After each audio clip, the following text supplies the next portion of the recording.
Waktu Pablo Escobar tewas, Medellin itu langsung kacau balau. Ada kekosongan kekuasaan yang luar biasa besar. Dan kota itu berubah jadi medan perang. Semua orang pengen jadi raja baru.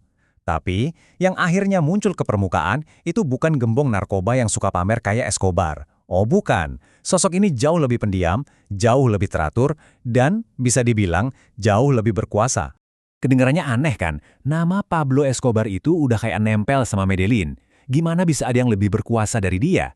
Tapi gimana kalau saya bilang penerusnya ini membangun sebuah kerajaan yang bikin sistemnya Escobar itu kelihatan, ya kayak kerjaan amatir.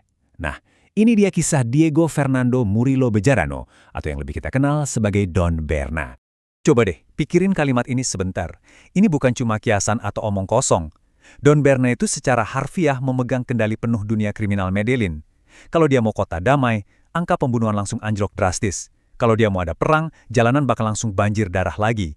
Tingkat kontrol yang serapi ini adalah sesuatu yang bahkan nggak pernah ada di bayangan Escobar sekalipun.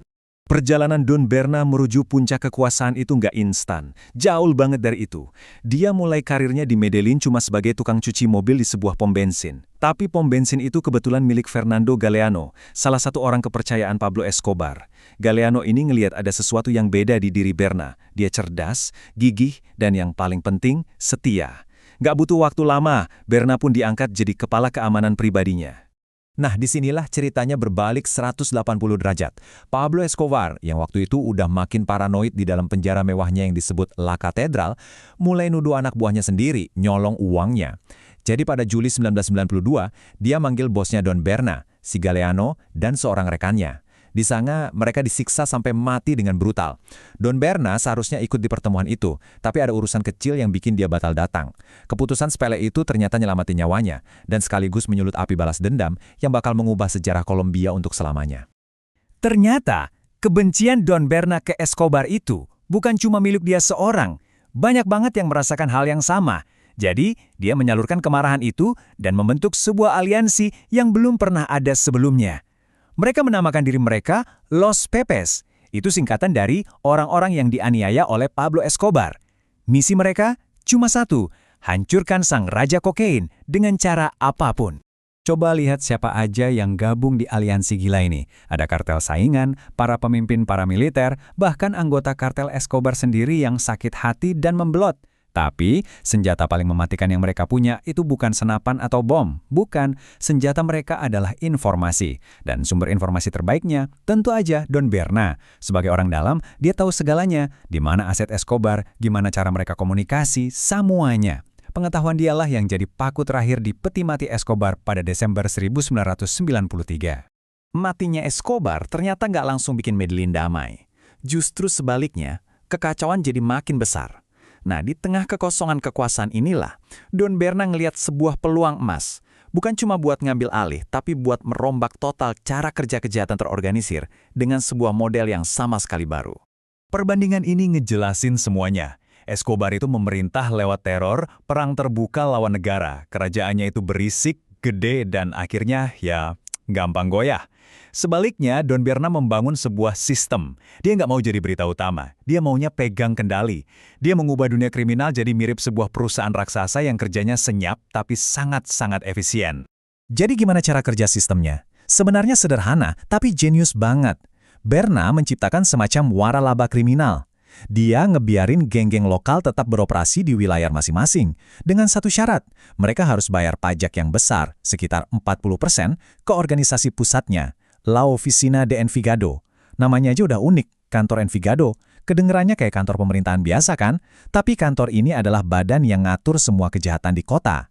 Dan aturannya ketat, nggak ada satupun kejahatan yang boleh terjadi tanpa izin dari kantor. Seiring kekuasaannya yang makin besar, Don Berna ini memainkan dua peran sekaligus. Di dunia gelap, dia adalah gembong narkoba yang nggak tersentuh.